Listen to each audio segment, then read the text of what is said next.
ह्रीं श्रीं क्रीं श्रीं कुबेराय अष्टलक्ष्मी मम गृहधनं पुरय पुरय नमः।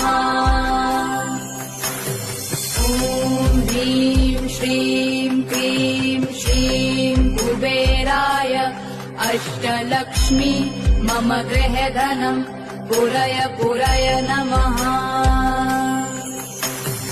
ॐ ह्रीं श्रीं क्रीं श्रीं कुबेराय अष्टलक्ष्मी मम गृहधनं पुरय पुरय नमः। ॐ ह्रीं श्रीं क्रीं श्रीं कुबेराय अष्टलक्ष्मी मम गृहधनं पुरय पुरय नमः। ॐ ह्रीं श्रीं क्रीं श्रीं कुबेराय अष्टलक्ष्मी मम गृहधनं पुरय पुरय नमः।